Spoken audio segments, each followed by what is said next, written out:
ဗြိတိန်၊ဖရန့်နဲ့အမေရိကန်အစိုးရတွေကနိုင်ငံတကာတရားရုံး ICC ကိုသက်ဆိုင်ရာစစ်မှုတင်ပြဖို့တောင်းဆိုလာနေပြီးမြန်မာပြည်တွင်းအခြေအနေဟာအကြမ်းဖက်မှုအလွန်ကျွံဖြစ်နေပြီလို့သတ်မှတ်ထားကြပါတယ်။အခုလိုအချိန်မှာမင်းအောင်လှိုင်အပေါ်အရေးယူမှုကအမြန်ဆုံးဖြစ်တဲ့နေဆိုတဲ့သဘောတူညီချက်ဟာနိုင်ငံတကာတဝန်းမှာပုံမူကျေပြန့်လာနေပြီဖြစ်ပါတယ်။ ICC ရဲ့အမှုအဖွဲ့က2018ခုနှစ်ကတည်းကရိုဟင်ဂျာအရေးနဲ့ပတ်သက်ပြီးစုံစမ်းစစ်ဆေးမှုစတင်ခဲ့တာဖြစ်ပေမဲ့အခုတော့အဲ့ဒီနယ်နိမိတ်ကန့်သက်ချက်တဲ့ပိုကျေပြန့်လာပြီးမြန်မာနိုင်ငံအတွင်းအပေါ်လေအာဏာသိမ်းပြီးနောက်ကလူ့အခွင့်အရေးချိုးဖောက်မှုတွေကိုလုံးဝအနှုတ်မြူစွာဖြင့်စုံစမ်းနေပြီးသက်ဆိုင်ရာစစ်ကောင်းဆောင်တွေအနက်မှာမင်းအောင်လှိုင်ကိုအဓိကတာဝန်ရှိသူအဖြစ်သတ်မှတ်နေကြပြီးငြိမ်းချမ်းရေးလမ်းကြောင်းကိုပျက်စီးအောင်လုပ်နေသူပြည်သူတွေကိုအကြမ်းဖက်စွာတပ်ဖြတ်သူအဖြစ်တပ်သေးအထောက်အထားများစွာရှိနေပြီလို့နိုင်ငံတကာလူ့အခွင့်အရေးအဖွဲ့တွေပြောကြသည်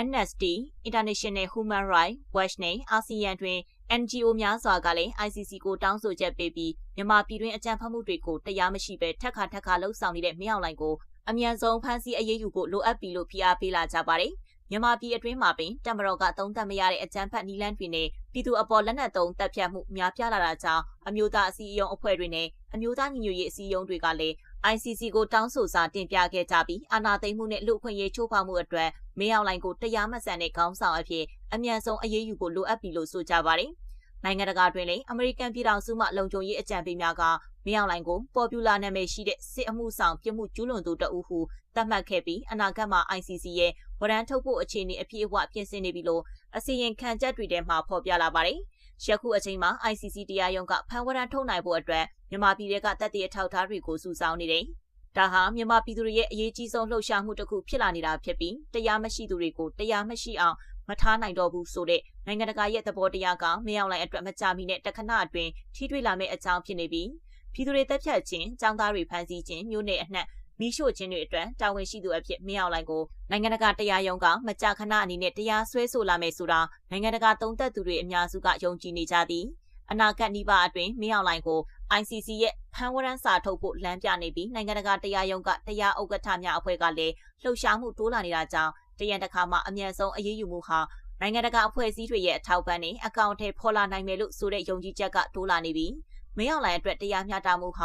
လှမ်းလာနေပြီလို့နိုင်ငံတကာသုံးသပ်သူတွေကပြောကြပါတယ်။ဆက်လက်ပြီးမဲပေးမပေးသည့်ပြည်သူဆန္ဒဟုမင်းအောင်လှိုင်ဗလောင်ပလဲပြောပြန်နေဆွဲတဲ့တင်ကိုတင်ဆက်ပြီးတော့မှာဖြစ်ပါတယ်။မဲပေးခြင်းမပေးခြင်းသည့်ပြည်သူတို့၏ဆန္ဒပင်ဖြစ်ကြောင်းမင်းအောင်လှိုင်ဗလောင်ပလဲပြောလာပြန်သည်ဟုရန်ကုန်အခြေစိုက်နိုင်ငံရေးအကျဉ်းသားဟောင်းတဟုကဆိုပါတယ်။နိုင်ငံတော်ဝန်ရှိတက္ကသိုလ်ကျောင်းသားများကိုကြိုတင်မဲမပေးလိုက်ရင်ကျောင်းအလက်မခံဟုစစ်ကော်မရှင်ချင်းချောက်မဲပေးခိုင်းပြီးမကြခင်နိုဝင်ဘာ23ရက်၌မအူပင်မြို့ဌာနဆိုင်ရာဒေသခံများနှင့်တွေ့ဆုံစဉ်မင်းအောင်လှိုင်ကအထက်ပါတိုင်းပြောကြားခဲ့ခြင်းဖြစ်ပါတယ်။ထုံးစံအတိုင်းအလွတ်ကျက်ထားတာတွေကိုဗလောင်ပလဲတွေပြောသွားတာပေါ့ NLD အစိုးရမဲမသက်မှလို့ခြေဦးနဲ့အညီအာဏာထိန်းနေ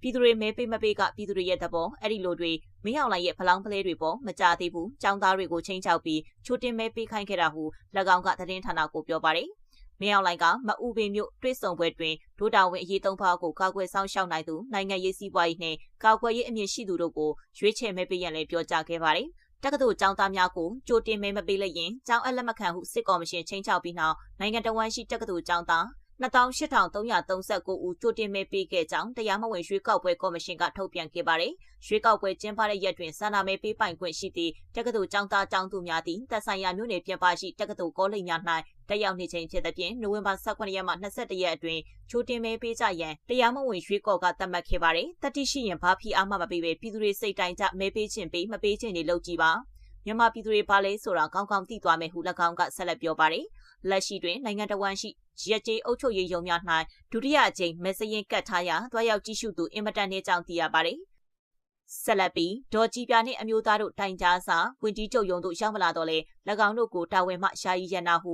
NUG ထုတ်ပြန်နေဆွဲတဲ့တင်ကိုတင်ဆက်ပြီးတော့မှာဖြစ်ပါတယ်။အမျိုးသားညီညွတ်ရေးအစိုးရပြည်ထောင်စုဝင်ကြီးချုပ်ရုံး၏အမြဲတမ်းအတွင်းဝင်ဒေါ်ကြည်ပြာ၏၎င်း၏ခင်မုံဦးညီညီမင်းတို့ကိုစစ်ဆေးအရေးယူပေးရန်နိုဝင်ဘာ19ရက်ရက်စွဲဖြင့်နိုင်ငံတော်ယာယီသမ္မတပြည်ထောင်စုဝန်ကြီးချုပ်နှင့်ပြည်ထောင်စုလွှတ်တော်ကိုစားပြုကော်မတီဥက္ကဋ္ဌတို့ကိုလိမ်လည်မှုနှင့်လိမ်မှုသည့်တိုင်စားသည့်ဝန်ကြီးချုပ်ရုံးမေးသို့ရောက်ရှိလာခြင်းမရှိဟုအမျိုးသားညီညွတ်ရေးအစိုးရ NUG ကယနေ့နိုဝင်ဘာ24ရက်တွင်ထုတ်ပြန်ထားပါသည်။သို့သောယာယီသမ္မတထံတိုင်စာရောက်ရှိလာသည့်အတွက်ထိုကိစ္စကိုဆောင်ရွက်ရန်ပြည်ထောင်စုဝန်ကြီးချုပ်က2025ခုနှစ်အောက်တိုဘာလ22ရက်တွင်စုံစမ်းစစ်ဆေးရေးအဖွဲ့ဖွဲ့စည်းရန်အမိန့်ထုတ်ပြန်ပြီးနောက်ဖွဲ့စည်းခဲ့ပြီးဖြစ်ကြောင်းသိရပါတယ် အမြဲတမ်းအတွင်းဝင်ဒေါ်ကြီးပြနှင့်၎င်း၏ခင်မွန်းတို့အားတိုင်ကြားစာတွင်ဆွဆွဲထားသည့်အဓိကအချက်အချို့မှာဝန်ထမ်းများအပေါ်ဖိနှိပ်ဆက်ဆံမှုများပြုလုပ်ခြင်းအရေးပါသောဌာနဆိုင်ရာနေရာများတွင်ဆွေမျိုးသားချင်းများကိုသာခံထားခြင်းဥပမာခင်မွန်းဖြစ်သူဦးညီညီမင်းကိုရုံးဦးစီးအဖွဲ့မှညွှန်ချုပ်အဆင့်ယူစီကဗန္ဒာရေးကိုစီမံခန့်ခွဲစေခြင်းဝန်ကြီးချုပ်ရုံးအားကိုပိုင်စီးပွားရေးလုပ်ငန်းတပ်ဖွဲ့လှုပ်ဆောင်နေကြောင်းနှင့်ဝန်ကြီးချုပ်အပါအဝင်အစဉ်စဉ်တာဝန်ရှိသူများနှင့်ဝန်ထမ်းများကိုထိတွေ့ခွင့်မပေးဘဲတားမြစ်ထားခြင်းတို့ကြောင့်တုတ်ထွက်ခဲ့သည့်ဝန်ထမ်း19ဦးအနက်12ဦးကတိုင်ကြားခဲ့ခြင်းဖြစ်ပါတယ်။ထို့ပြင်အဆိုပါတိုင်ကြားစာ၌နိုင်ငံတကာမှလူဒန်းသည့်အလူငွေများကိုစည်ရင်းစရာရှင်းလင်းမှုမရှိဘဲမိသားစုအကျိုးစီးပွားအတွက်အသုံးပြုနေသည်ဟုဆွဆွဲချက်များပါဝင်ပြီးအချက်20ပါဆွဆွဲချက်များကိုတပ်သိများနဲ့တကွတိုင်ကြားခဲ့ခြင်းဖြစ်ပါတယ်။ NUG ဘက်ကတော့စုံစမ်းစစ်ဆေးရေးလုပ်ငန်းစဉ်အတွက်တစုံတရာဆက်သွယ်ပြောဆိုထားတာမျိုးမရှိသေးပါဘူး။ကျွန်တော်တို့ကတော့တရားမျှတမှုကိုမှန်မှန်ကန်ကန်နဲ့ဖော်ထုတ်ပြီးထိုက်တဲ့အရေးယူဆောင်ရွက်မှုတွေရှိလာတဲ့အထိလှုံ့ဆော်သွားမယ်ဟုတိုင်ကြားခဲ့သူတဦးကပြောပါတယ်။အမျိုးသားညီညွတ်ရေးအစိုးရ၏ထုတ်ပြန်ချက်တွင်ဒေါ်ကြည်ပြနှင့်၎င်း၏ခင်မွန်းကိုနိုဝင်ဘာ22ရက်မှစတင်ကစုံစမ်းစစ်ဆေးနေစဉ်ကာလအတွင်းတာဝန်မှယာယီရန်နာမည်ဟုဆိုထားပါတယ်။အခုစုံစမ်းစစ်ဆေးရေးအဖွဲ့ဖွဲ့ပြီးဆိုပြီးသတင်းထုတ်ပြန်လာတာကိုကြိုဆိုတယ်။အပြစ်ရှိရင်ထိထိရောက်ရောက်အရေးယူစေခြင်းနဲ့စစ်အာဏာရှင်ကိုမကြိုက်လို့တော်လှန်ရေးပေါ်ပေါက်လာတာ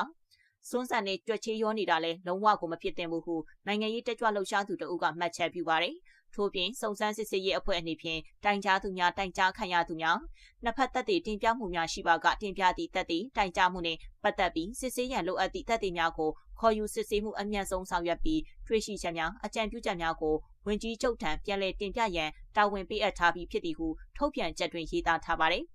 NUG အနေဖြင့်စုံစမ်းစစ်ဆေးရေးလုပ်ငန်းများကိုစတင်ဆောင်ရွက်နေပြီဖြစ်ပြီးစစ်ဆေးတွေ့ရှိချက်များအပေါ်မူတည်၍လိုအပ်သောအရေးယူဆောင်ရွက်မှုများကိုဆက်လက်လှုပ်ဆောင်သွားမည်ဖြစ်ကြောင်းထုတ်ပြန်ကြေညာချက်တွင်ဖော်ပြထားပါတယ်။ဆက်လက်ပြီးဂွားမြို့နယ်ကြီးရွာတွေကိုစစ်ကောင်စီစစ်သည်မော်တွေကလက်နက်ကြီးတွေနဲ့ပစ်ခတ်နေတဲ့ဆွဲတဲ့ကိုတင်ဆက်ပြီးတော့မှာဖြစ်ပါတယ်။အာရကတပ်တော် AA ထိန်းချုပ်ထားတဲ့ဂွားမြို့နယ်ရှိအရက်သားပြည်သူတွေနေထိုင်တဲ့ကြီးရွာတွေကိုစစ်ကောင်စီတပ်ရဲ့တိုက်ခိုက်ရေးနေပြည်တွေကနေလက်နက်ကြီးတွေနဲ့နေစဉ်ရက်ဆက်ပစ်ခတ်တိုက်ခိုက်နေတယ်လို့ဂွားမြို့ဒေသခံတွေစီကသိရပါတယ်။ပြီးခဲ့တဲ့နိုဝင်ဘာ22ရက်နေ့ည10:00နာရီခန့်မှာဂွားပင်လယ်ပြင်မှာရန်နာထားတဲ့စစ်ကောင်စီတပ်ရဲ့တိုက်ခိုက်ရေးတင်းပေါ်3စီးကနေလူနေကျေးရွာတွေစီကိုဦးတည်ပြီးလက်နက်ကြီးတွေနဲ့15ချိန်ခန့်ပစ်ခတ်တိုက်ခိုက်ခဲ့တာလည်းဖြစ်ပါတယ်။အဆိုပါလက်နက်ကြီးကြီးတွေဟာဂွားချောင်းမှကြီးအဝါရှိရေလေကြောက်ပုံအနီးမှာကြားရောက်ပေါက်ခွဲခဲ့တယ်လို့သိရပါတယ်။နိုဝင်ဘာလ22ရက်နေ့မှာလည်းစစ်ကောင်စီတပ်ရဲ့တိုက်ခိုက်ရေးသင်္ဘောတွေကနေလက်နက်ကြီးတွေနဲ့ဂွားမြို့နယ်ကိုဦးတည်ပစ်ခတ်တိုက်ခိုက်ခဲ့ပြီးဂွားမြို့စိတ်ကမ်းအနီးဂွားချောင်းမှကြီးအနီးကိုကြားရောက်ပေါက်ခွဲခဲ့တယ်လို့သိရပါတယ်။အလားတူနိုဝင်ဘာလ20ရက်နေ့မှာလည်းဂွားမြို့နယ်ရှိ